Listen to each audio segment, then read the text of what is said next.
అందరికీ నమస్కారం అండి. తెలుగు కథల సంపుటికి స్వాగతం. నా పేరు శ్వేత. ఈరోజు మనం చెప్పుకోబోయే కథ కొడుకు మాటలు విని మోసపోయి నిలువు నీడ లేకుండా చేసుకున్న ఒక తల్లి కథ అండి. కథ పేరు చీకటి కిరణం. రచించిన వారు డాక్టర్ విఆర్ రాసాని గారు. కథలోనికి వెళ్ళే ముందు మన ఛానల్ని మొదటిసారిగా చూస్తున్న వారైతే సబ్స్క్రైబ్ చేసుకోవడం మర్చిపోకండి. కథను పూర్తిగా విన్న తర్వాత లైక్ చేయడం, షేర్ చేయడం అస్సలు మర్చిపోవద్దండి. ఇంకెందుకండి ఆలస్యం, కథలోనికి వెళ్ళిపోదాం. బాబు, నా ఫోన్ నెంబర్ మీకెలా తెలుసు? ఓ అదా, ఈ కాలంలో ఎన్నో సామాజిక మాధ్యమాలున్నాయి. ఒక ఫోన్ నెంబర్ని కనిపెట్టడం అంత కష్టం కాదు కదా. సరేలే బాబు, మీరు చిట్చాట్ చేస్తుంటే ఎవ్వరూ లేని నాకు చెప్పలేనంత ఆనందంగా ఉంది. మీ ఫుల్ ఫోటో ఒకటి ఉంటే పెట్టకూడదా బాబు అంటూ ఆమె గుడిసె మధ్యలో కూర్చుని సెల్ ఆన్ చేసింది. రోజు మెసేజ్లు పెట్టే అతని వాట్సాప్ చూసింది. అది ఖాళీగా ఉంది. వారం పైనే అయ్యింది. అతని నుంచి ఏ మెసేజ్లు రాలేదు. ఒక చేత్తో ముఖం మీద పడుతున్న నెరిసిన తెల్ల జుట్టుని పక్కకి తోసి తల ఎత్తి పైకప్పు చూసింది. ఏమైంది అతనికి? ఈ మధ్య ఒక్క మెసేజ్ కూడా లేదు. పొద్దున్నే ఒకటి, రాత్రి ఒకటి తప్పకుండా పంపించేవాడే. వారమైపాయా, మెసేజీలే రాలే అంటూ ఆలోచిస్తూనే సెల్ని చూస్తోంది. ఈ మధ్య 6 నెలల నుంచి హలో లక్ష్మమ్మ గారు, బాగున్నారా అనో, గుడ్ మార్నింగ్ లక్ష్మమ్మ గారు అనో, రాత్రి తిరిగి గుడ్ నైట్ అనో, శుభరాత్రి అనో అతని నుంచి మెసేజ్లు వస్తూనే ఉండేవి. వారం రోజులుగా అతని నుంచి ఎలాంటి వీడియోలు కానీ మెసేజ్లు కానీ రాలేదు. అయినా అతను నాకెందుకు మెసేజ్లు పెట్టాలి? అసలు అతను ఎవరు? అతనికి నాకు సంబంధం ఏంటి? అతనికి నేనేమవుతానని తనను తనే ప్రశ్నించుకొని మనసును సమాధానపరుచుకుంది. వీధిలో నుంచి వీస్తున్న చల్లటి గాలి గుడిసెలోకి దూరి పలకరించిపోయింది. లక్ష్మమ్మ ఎలిమెంటరీ స్కూల్ టీచర్గా రిటైర్ అయి 5 సంవత్సరాలయ్యింది. ఆమెకు వెనక ముందు ఎవ్వరూ లేరు. ఒంటరిగా చిన్న పూరింట్లో జీవిస్తోంది. చాలని పెన్షన్తోనే బండి నెట్టుకొస్తోంది. ఆ గుడిసెలో గతించిన జ్ఞాపకాలతో కాలం గడుపుతోంది. రైతు కుటుంబంలో పుట్టిన లక్ష్మమ్మ కర్ణాటకలో టీచర్ ట్రైనింగ్ చేసింది. అప్పుడే తన సహ విద్యార్థి దళితుడు అయిన సురేష్ని ప్రేమించింది. ఇద్దరికీ ఉద్యోగాలు వచ్చాక తన తల్లిదండ్రులను ఎదిరించి సురేష్ని పెళ్లి చేసుకుంది. 2 ఏళ్లకే కొడుకు పుట్టాడు. ఆషాఢమాసంలో పుట్టాడు గనుక ఆషాఢశ్రీ అని పేరు పెట్టుకున్నారు. చూస్తుండగానే కాలం దొర్లిపోయింది. ఆషాఢశ్రీ ఇంటర్ పాస్ అయ్యాడు. కానీ మెడిసిన్లో సీటు సంపాదించలేకపోయాడు. ఎలాగైనా సరే మెడిసిన్ చేసి తీరాల్సిందే అని పట్టుబట్టాడు కొడుకు. అతని పట్టుదలకు ముచ్చటపడి మెడిసిన్ కోర్సు కోసం చైనాకు పంపారు తల్లిదండ్రులు. అయితే ఆషాఢశ్రీ అక్కడే చైనా అమ్మాయిని ప్రేమించి పెళ్లి చేసుకున్నాడు. ఆ వార్త విన్న లక్ష్మి, సురేష్ల మనసులు అల్లాడిపోయాయి. తాము తమ తల్లిదండ్రుల్ని ఎదురించి వివాహం చేసుకున్నప్పుడు కొడుకు వాడికి నచ్చిన అమ్మాయిని పెళ్లి చేసుకుంటే ఏమైపోయిందిలే అనుకొని మామూలుగానే ఉండిపోయారు. ఆషాఢశ్రీ మెడిసిన్ పూర్తి చేసి అక్కడే ఉద్యోగం కూడా సంపాదించాడు. కొడుకు కూడా పుట్టాడు. ఒకసారి ఇండియాకొచ్చి మనవన్ని చూపిస్తే మేము కూడా చాలా సంతోషిస్తామని ఫోన్ల ద్వారా చెప్పుకునేవారు. అలా ఎన్నోసార్లు అడిగితే తప్ప ఎప్పుడో ఒకప్పుడు వీలు చూసుకొని వస్తానులే అని అనేవాడు కొడుకు. 3 ఏళ్లు గడిచిపోయాయి. దాంతో కొడుకు పైన ఆశ వదిలేసి బ్యాంకులో లోన్ తీసుకొని పేటలో ఒక ఇల్లు కట్టుకున్నారు. ఆ ఇంట్లో 2 ఏళ్లు వారి జీవితం సంతోషంగా గడిచిపోయింది. ఒకరోజు సురేష్కు ఉన్నట్టుండి హార్ట్అటాక్ వచ్చి చనిపోయాడు. కొడుకు ఫోన్లో మాత్రం ఎక్కడ లేని సానుభూతి చూపించాడు గాని తండ్రి చావుకి మాత్రం రాలేదు. లక్ష్మమ్మ చాలా దిగులు పడిపోయింది. ఒకరోజు హఠాత్తుగా ఆషాఢశ్రీ ఇండియాకొస్తున్నానని మెసేజ్ పెట్టాడు. లక్ష్మమ్మ సంబరపడిపోయింది. తన కొడుకు వస్తున్నాడని కోలిక్స్కి, తెలిసిన వాళ్ళకి చెప్పుకొని తెగ సంబరపడిపోయింది. ఆమె మేలు కోరుకునే తన సహ ఉద్యోగిని అయిన పుట్టా నాగాలమ్మ, కొడుకొస్తున్నాడని చాలా మురిసిపోతున్నావు గాని మీకు చెప్పకుండానే మరో దేశపు పిల్లని పెళ్లి చేసుకున్నాడు. అంత నమ్మకం వాడిపైన పెట్టుకోకు, కొంచెం మెలకువగా ఉండు అంటూ హెచ్చరించింది లక్ష్మమ్మని. నాగలమ్మ హెచ్చరిక లక్ష్మమ్మ చెవికి ఎక్కలేదు. కోడల్ని మనవన్ని కూడా చూడాలని ఉందిరా, తీసుకొస్తావు కదా అంటూ మెసేజ్ పెట్టింది లక్ష్మమ్మ కొడుక్కి. చూద్దాం అలాగేలే అంటూ ఆషాఢశ్రీ తిరుగు మెసేజ్ని చూసి ఆనందపడిపోయింది లక్ష్మమ్మ. తన కొడుకు విదేశాల్లో ఉంటున్నాడని, వాడొచ్చినప్పుడు వాడికేమీ అసౌకర్యంగా ఉండకూడదని ఇల్లంతా శుభ్రం చేసి నీటిగా పెట్టింది లక్ష్మమ్మ. ఎప్పుడెప్పుడొస్తాడా అని కళ్ళల్లో ఒత్తులు వేసుకొని మరీ చూడసాగింది. అనుకున్నట్లుగానే 10 రోజుల తర్వాత కొడుకు దిగాడు. బెంగళూరు విమానాశ్రయంలో దిగగానే, అమ్మా బెంగళూరు వరకు వచ్చేశాను, 2-3 గంటల్లో నీ ముందరుంటాను ఫోన్లో చెప్పాడు కొడుకు. ఆ మాట వినగానే ఆమెలోని మాతృత్వానికి రెక్కలొచ్చాయి. కారు మాట్లాడుకొని మదనపల్లి మీదుగా కొన్ని గంటల్లోనే మొలకల చెరువు చేరుకున్నాడు కొడుకు. ఇంటి తాల్వారంలో కూర్చుని చిన్నతనంలో కొడుకు చేసిన అల్లరిని, ముద్దు ముచ్చట్లని తలుచుకుంటూ ప్రపంచాన్నే మరిచిపోయి కూర్చున్న లక్ష్మమ్మ ఇంటి ముందర ఒక విలువైన కారు వచ్చి ఆగటంతో ఇహంలోకి వచ్చి పడింది లక్ష్మమ్మ. ఆ కారులో నుంచి 6 అడుగుల ఆజానుబాహుడు భుజానికి పెద్ద బ్యాగు తగిలించుకుని దిగాడు. గెడ్డం మీసాలు తీసేసి పొట్టి జుట్టుతో ఉండటంతోనో, చాలా ఏళ్ల తర్వాత చూడటంతోనో క్షణంసేపు కొడుకుని గుర్తుపట్టలేకపోయింది లక్ష్మమ్మ. గబగబా లేచి ఇంటి వెలుపలకొచ్చింది. అమ్మా అంటూ కౌగిలించుకున్నాడు ఆప్యాయంగా ఆషాఢశ్రీ. నాయనా ఆషాఢా, ఎన్ని దినాలైపోయిందిరా నిన్ను చూసి అంటూ కొడుకుని చూసిన సంతోషంలో వలవలా ఏడ్చేసింది లక్ష్మమ్మ. నేను వచ్చేశాను కదమ్మా, ఎందుకేడుస్తున్నావు? ఇదేరా మనిల్లు, మీ నాన్న నాకు మిగిల్చిపోయిన ఇల్లు అంటూ ఇంటి కప్పును చూస్తూ కళ్ళతోనే పరిచయం చేసింది లక్ష్మమ్మ. హాలు, 2 బెడ్రూమ్లు, కిచెను, ముందర వసారా. హాల్లో నుంచే ఇంటినంతా పరిశీలించి, ఇల్లు చిన్నదైనా చాలా బాగుందమ్మా అంటూ మెచ్చుగోలుగా అని గోడవైపునున్న సోఫాలో కూర్చున్నాడు. ఫ్రిడ్జ్లో నుంచి బాటిల్ నీళ్లు పట్టుకొచ్చి తాగునాయనా అంటూ చేతికి అందించింది. ఇక ఆ రోజు నుంచి తల్లిని ప్రేమలో ముంచెత్తాడు ఆషాఢ. కొడుక్కి ఇష్టమైనవన్నీ ఎంతో ప్రీతిగా వండి పెట్టింది లక్ష్మమ్మ. బాడుగ కారులోనే కదిరి నరసింహస్వామి ఆలయానికి, తిమ్మమ్మ మర్రిమాను, కటారుపల్లెలోని వేమన సమాధి అన్నిటి దగ్గరికి తల్లిని తీసుకెళ్లి చూపించాడు. ఇంకొక రోజు తిరుమలలో దైవ దర్శనం చేయించి తిరుపతిలో ఖరీదైన చీరలు 2 కోనిచ్చాడు తల్లికి. అమ్మా నిన్ను చైనాకి తీసుకెళ్దామనుకుంటున్నాను, అక్కడ మనవడితో కోడలితో ఉండిపోదువులే అన్నాడు. మురిసిపోయింది లక్ష్మమ్మ. అమ్మా చైనాలో సొంతంగా హాస్పిటల్ పెట్టాం, నీ కోడలు యాంగ్మీ కూడా డాక్టరే అంటూ చెప్పాడతను. యాంగ్మీ ఏంట్రా, హ్యాంగ్మీలాగా అందావిడ. అక్కడి పేర్లు అలాగే ఉంటాయిలేమ్మా అన్నాడతను.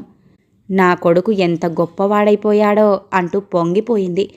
కొడుకు చెప్పే ప్రతి మాట చెవిలో తేనె పోసినంత తీయగా అనిపించి అతను ఏం చెప్పినా కాదనలేకపోయింది. 10 రోజులు గడవగానే ఒక మంచి బేరం వచ్చిందమ్మా అని తల్లిని ఒప్పించి అదే ఊరిలో ఒక భూస్వామికి తన ఇల్లుని అమ్మేశాడు ఆషాఢ. నిన్ను చైనాకు తీసుకెళ్తానుగా, నువ్విక అక్కడే ఉండిపోవచ్చు అన్నాడు. నువ్వు బాగుంటే నాకంతే చాలు నాయనా అంది. తల్లి చేతుల్ని పట్టుకొని దర్జాగా నవ్వాడు ఆషాఢ. తన సంతోషాన్నంతా పుట్టా నాగలమ్మకు చెప్పుకొని తెగ పొంగిపోసాగింది లక్ష్మమ్మ. ఏమైనా ఈ తరం పిల్లకాయల్ని పూర్తిగా నమ్మటం మంచిది కాదు లక్ష్మమ్మ. కొడుకు మాటలు విని అతని మీద ప్రేమతో ఇల్లుని అమ్మేసినావు, ఇంకెక్కడుంటావు అంది నాగాలమ్మ. నాకు ఇంకా ఇక్కడ ఇల్లెందుకు, రిటైర్ అయిన తర్వాత నేను కొడుకు దగ్గరకు చైనాకు వెళ్ళిపోతాను కదా అంది లక్ష్మమ్మ. అమ్మితే అమ్మినావు గాని మొత్తం డబ్బులు ఇచ్చేయబాక అంటూ హెచ్చరించింది కూడా. లక్ష్మమ్మకు నాగాలమ్మ మాటలు పొద్దుపోక చెప్పుకునే నాగలకట్ట శుద్ధలా అనిపించాయి. అనుకున్నట్లే కొద్ది రోజుల్లోనే పాస్పోర్టు, వీసా కూడా తెప్పించేశాడు ఆషాఢ. అమ్మిన ఇల్లు రిజిస్ట్రేషన్ అయిపోగానే ఇల్లు ఖాళీ చేసి తమదే అయిన ఒక పాత పూరిపాకను శుభ్రం చేయించి అందులోకి మారారు. ఆ ఇంటికి మారిన 20 రోజులకు స్కూళ్లకు వేసవి సెలవులొచ్చాయి. అమ్మా, నీకింకా ఉద్యోగమెందుకు? రిజైన్ చేసేయి. చైనాకెళ్ళిపోదాం కదా అన్నాడు కొడుకు. ఎందుకులే నాయనా, బంగారం లాంటి ఉద్యోగం. వేసవి సెలవులు మీతో గడిపి మళ్ళీ తిరిగొచ్చేస్తాను. రిటైర్ అయిన తర్వాత ఎలాగూ మీ దగ్గరకొచ్చేదేగా అంది తల్లి. తల్లికి తనకి విమాన టికెట్లు కొని అన్నీ సర్దుకొని గుడిసె బీగం వేసి బాడుగ కారు మాట్లాడుకొని తల్లిని తీసుకొని చెన్నైకి బయలుదేరాడు ఆషాఢ. అక్కడి ప్రదేశాలను, మనుషుల్ని చూసి మరో ప్రపంచంలోకి, ఇదివరకు ఎప్పుడూ చూడని మరో ఉపగ్రహానికి చేరుకున్నట్లయింది లక్ష్మమ్మకు. ముచ్చటైన 3 ఏండ్ల మనవడు తెల్లదొరలా మెరిసిపోతున్నాడు. అతని నవ్వులలో వెన్నెల్లు కురిసినట్లుగా అనిపించింది. కోడలు యాంగ్మీ సన్నని మల్లె తీగలా తెల్లగా మెరిసిపోతూ ఏ దేవకన్యలాగానో అనిపించింది. ఆమెతో మాట్లాడదామంటే భాష పెద్ద సమస్య కూర్చుంది. అరకొర ఇంగ్లీష్ పదాలతో ఏదో మెసేజులు చేసేది. ఎప్పుడూ మనవడిని ఆడిస్తూ వాడికి స్నానం చేయించి బట్టలు తొడిగి శుభ్రంగా ఉంచేది. ఇంటిని శుభ్రంగా ఉంచుకునేది. పెద్ద ఇల్లు, అందులో ముందరి భాగమే వైద్యశాల. మనవణ్ణి నానమ్మకు అప్పజెప్పి కొడుకు కోడలు ఎక్కువ కాలం వైద్యశాలలోనే గడిపేవారు. కానీ 2 వారాలకే కోడలు సాధించడం మొదలుపెట్టింది. తిండి పెట్టడం కూడా తగ్గించేసింది. కొడుకు ఆషాఢ ఏదో ఒకటి తెచ్చి పెడితే దాంతోనే వండుకొని నిండని కడుపుతోనే కాలం గడిపేది. వారి వంటలు వేరు, ఈమె వంటలు వేరు. ఆ పిజ్జాలు, బర్గర్లు పట్టక చిక్కిపోసాగింది. రాను రాను కోడలు మనవన్ని కూడా దగ్గరికి రానిచ్చేది కాదు. అత్తను పని మనిషి కంటే హీనంగా చూడసాగింది. కొడుకు కూడా ఏమీ చెయ్యలేక తప్పుకొని తిరగసాగాడు. ఆషాఢ తెలివిగా ఇల్లు అమ్మిన డబ్బుని తల్లి నుంచి ఎప్పుడో ప్రేమగా లాక్కున్నాడు. ఆ డబ్బు గురించి కూడా లక్ష్మమ్మ ఒకసారి ప్రశ్నించింది కొడుకుని. ఏం చేశావురా ఆ ఇల్లు అమ్మిన డబ్బులని అంటూ అడిగింది. దాంతో పెద్ద రాద్ధాంతమే జరిగింది. ఇంకెవరికిస్తావమ్మా డబ్బులు? నాకే కదా, ఇంకా ఎందుకడుగుతావు అన్నాడు. ఆషాఢభూతే అయ్యాడు.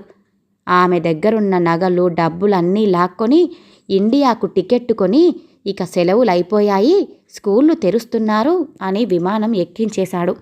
చెన్నైలో దిగిన లక్ష్మమ్మ నానా తంటాలు పడి ఊరికి చేరుకుంది. తమ పాత గుడిసెనే ఆమెకు అంతఃపురమైంది. ఈ సంఘటన జరిగిన కొన్ని సంవత్సరాలకే లక్ష్మమ్మ రిటైర్ అయిపోయింది. గతమంతా గుర్తుకు రాగానే నిట్టూర్పు విడిచింది. అప్పుడే నాగాలమ్మ ఇంట్లోకి అడుగుపెట్టి, ఏంటి మేడం, ఒంటరిగా కూర్చొని ఏదో ఆలోచిస్తున్నారు అంది ఆవిడ. రిటైర్ అయిపోయిన జీవితం కదా, ఒంటరిగా కూర్చోక ఇంకేం చేస్తాను అంది లక్ష్మమ్మ. ఏంటి మేడం, ఈ మధ్య ఎప్పుడు చూసినా సెల్లుని నొక్కుకుంటూ కూర్చుంటున్నారే, ఏంటి విశేషం అందావిడ. ఇక ఎవరున్నారు నాతో మాట్లాడ్డానికి? ఎలా పొద్దుపోతుంది? నాలాంటి వాళ్ళకి సెల్తోనే పొద్దుపోతుంది అని చెబుతూనే వాట్సాప్ గురించి, అందులో చిట్చాట్ల గురించి చెబుతూ ఇటీవల ఒక అబ్బాయి పంపించే మెసేజ్ల గురించి కూడా చెప్పింది. అయ్యో జాగ్రత్తండి, ఈ కాలం పిల్లలు మరీ ఫాస్ట్. ఏం చేసి ఎలా ముంచేస్తారో తెలియటం లేదు. కాస్త జాగ్రత్తగా ఉండండి. డబ్బు కోసం, అందులోనూ ఈజీ మనీ కోసం దేనికైనా తెగిస్తున్నారు అంటూ హెచ్చరించింది నాగాలమ్మ. నన్ను మోసం చేయటానికి నా దగ్గర ఇంక ఏముంది గనుక అంది లక్ష్మమ్మ. ఆ మాటతో నాగాలమ్మకు ఏం మాట్లాడాలో అర్థం కాక, మళ్ళీ కలుస్తాను మేడం అంటూ చెప్పి వెళ్ళిపోయింది. సరిగ్గా అప్పుడే మెసేజ్ వచ్చింది. లక్ష్మమ్మ గారు, క్షమించండి, పనుల ఒత్తిళ్లలో పడి మీతో చిట్చాట్ చేయలేకపోయాను. బాగున్నారు కదూ అంటూ ఆ మెసేజ్ చూడగానే ఆనందపు అలల్లో కొట్టుకుపోయింది. నేను బాగున్నాను బాబు, మీరెలా ఉన్నారు? కళ్ళద్దాలు సర్దుకుంటూ టకటక టైప్ చేసి పంపించేసింది. లాక్డౌన్లు ఎత్తేసినా ఈ కరోనా పూర్తిగా తగ్గలేదు. మీలాంటి పెద్దవారు జాగ్రత్తగా ఉండాలి, బయట తిరక్కండి అంటూ అతని మెసేజ్. దాన్ని చూడగానే ఏ తోడు లేక ఒంటరిగా జీవిస్తున్న తనకి క్షేమ సమాచారాలు కూడా అడిగేవారున్నందుకు లోపలే తెగ సంబరపడిపోయింది. కాటికి సిద్ధంగా ఉన్న నాలాంటి వారు పోతే మాత్రం ఏముందిలే బాబు, మీలాంటోళ్ళు సల్లంగా ఉండాలి. సరేగాని బాబు, మీరు చిట్చాట్ చేస్తుంటే ఎవ్వరూ లేని నాకు చెప్పలేనంత ఆనందంగా ఉంది. మీ ఫుల్ ఫోటో ఒకటి పెట్టకూడదు అంటూ అడిగిందావిడ. నన్ను చూడాలనుకుంటున్నారా? కొద్ది రోజుల్లోనే మీ ఊరికొస్తున్నాను. మిమ్మల్ని తప్పకుండా కలుస్తాను. సంతోషం బాబు, చాలా సంతోషం. తప్పకుండా రండి. లక్ష్మమ్మ గారు, మీరు పెద్దవారు. మీరు నన్ను అండి అనకండి, బాబు అనండి, అంతే చాలు. సరే, అలాగే. నేను తిరుపతిలో ఎంబీబీఎస్ చేయటానికి వస్తున్నానండి. అవునా? Very good. రా బాబు, నిన్ను నా సొంత మనవడే అనుకుంటాను. అయితే మిమ్మల్ని నానమ్మ అని పిలవచ్చా? మెసేజ్ల సంభాషణలో కొంతసేపు గ్యాప్. నానమ్మ, మీకు ఆశ్చర్యకరమైన విషయం చెప్పనా? ఏంటి బాబు అది? నా పేరు ప్రదీప్. ఆ పేరు చూడగానే కొంతసేపు మౌనంగా ఉండిపోయింది. ఈ పేరు ఎప్పుడో ఎక్కడో విన్నట్టుందే అంటూ ఒక్క క్షణం ఆలోచించింది. ఏదో గుర్తొచ్చినట్టుగా తీరని బాధ. నానమ్మ, ఏంటి మీ నుంచి స్పందన లేదు? అతన్నుంచి మెసేజ్. తేరుకొని, ఏం లేదు బాబు, మీ మెసేజ్లు చదువుతున్నాను అంటూ టైప్ చేసి సెండ్ నొక్కింది. మీకు ఒక ఆశ్చర్యకరమైన విషయం చెప్పనా అంటూ ప్రదీప్ నుంచి మెసేజ్. ఏమిటి బాబది? నాది చైనా దేశం. అది చూడగానే లక్ష్మమ్మ చెయ్యి ఆడలేదు. నానమ్మ, షాక్ అయ్యారా? మీ నుంచి మెసేజ్ రాలేదు? కొంపదీసి నా మనవడు కాదు కదా అనే ఆలోచనల్లో పడిపోయింది లక్ష్మమ్మ. అతన్నుంచి మళ్ళీ message. Hi my dear grandma, నేను నీ సొంత మనవన్నే, ప్రదీప్ని. నీకు మా అమ్మా నాన్న చేసిన మోసం, అవమానం అన్నీ మా నాన్న ద్వారానే తెలుసుకున్నాను.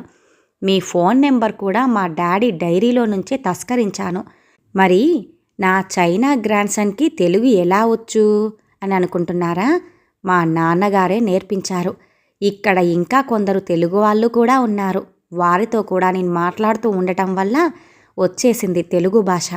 మా డాడీ మిమ్మల్ని మర్చిపోయినా పుట్టిన ఊరిని, దేశాన్ని మర్చిపోలేకపోయాడు. అందుకే నాకు ప్రదీప్ అని పేరు పెట్టారు. నా రియల్ రూట్ మీరే. మా నాన్న మదర్ రూట్ని మర్చిపోయుండొచ్చు, నేను మరవలేదు. మిమ్మల్ని చూద్దామనే తిరుపతి మెడికల్ కాలేజీలో సీటు సంపాదించాను.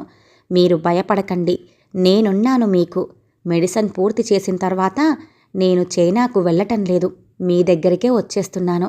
నేను మా నాన్న పుట్టిన ఊర్లోనే హాస్పిటల్ పెడదామనుకుంటున్నాను. పేదలకు సేవ చేస్తాను. లక్ష్మమ్మ కళ్ళల్లో నీళ్లు. ఏంటి నానమ్మ, స్టన్ అయ్యారా? మీ స్పందన ఏంటో తెలియజేయండి అంటూ అడుగుతున్నాడు మనవడు ప్రదీప్. ఎప్పుడో వదిలేసిన కొడుకు, తన్ని తరిమేసిన కోడలు, ఇప్పుడు వారికి పుట్టిన బిడ్డ, ఎండిపోవటానికి సిద్ధంగా ఉన్న ఈ ముసలి వేరుకు ఎరువు వేసి నీరు పోసి మళ్ళీ చిగురింపచేస్తానంటే తనేం చేయగలదు? ఇది కలనా, నిజమా? ఎప్పుడో చేజారిపోయిన స్వర్గం కలలో కూడా ఊహించని విధంగా మళ్ళీ తన దగ్గరికే వస్తానంటే తను ఏమని సమాధానం చెప్పగలదు? ఏం చెప్పాలి? ఎలా మాట్లాడాలి? అప్రయత్నంగానే ఆమె కళ్ళు మళ్ళీ సెల్ వైపు చూశాయి. ఇదిగో నా ఫోటో అంటూ అక్షరాలు కన్నీటి జడిలో అస్పష్టంగా కనిపించాయి. ఆ అక్షరాల కిందనే నవ్వుతున్న ప్రదీప్ ఫోటో. మనసారా మనవడి ఫోటో చూసుకుంది లక్ష్మమ్మ. ఆ చిరునవ్వు ముఖంలో స్పష్టంగా కనిపిస్తున్న కొడుకు పోలికలు చూసి క్షణం పాటు దిగ్భ్రమ చెందింది. మళ్ళీ ఒక అనుమానం. ఇతను కూడా తన తండ్రిలాగే తనను మోసం చేసే ఆషాఢభూతి కాదు కదా అనుకుంది. దానికి సమాధానం అన్నట్లుగా ఆ వెంటనే మరో మెసేజ్. నేను మా నాన్నలాగా కాదు నానమ్మ, నేను నీ మనవన్ని అంటున్న అతని మాటలకు ఆమె కళ్ళు సెలయేర్లే అయ్యాయి. కన్నీళ్లతో సెల్ పూర్తిగా తడిసిపోయింది. మరొకసారి ప్రదీప్ పంపిన మెసేజ్లను చదువుకొని తడిసి ముద్దైపోయిన సెల్లుని గుండెకు హత్తుకొని అలాగే కూర్చుండిపోయింది లక్ష్మమ్మ. ఈ కథ ఇంతటితో సమాప్తమండి. విన్నారుగా? కొడుకు తీయటి మాటలు నమ్మి తను ఉండటానికి ఇల్లు కూడా లేకుండా చేసుకున్న ఒక తల్లి కథ. మరి ఈ కథ గనుక మీకు నచ్చినట్లయితే లైక్ చేయండి, షేర్ చేయండి, అలాగే సబ్స్క్రైబ్ చేసుకొని మన ఛానల్ని ఎంకరేజ్ చేయండి. మీ యొక్క విలువైన అభిప్రాయాలను కామెంట్ రూపంలో తెలియజేయండి. ఇంత మంచి కథను మనకు అందజేసిన డాక్టర్ విఆర్ రాసాని గారికి ధన్యవాదాలు తెలియజేసుకుంటున్నానండి. మరొక మంచి కథతో మళ్ళీ కలుద్దామండి. నమస్కారం.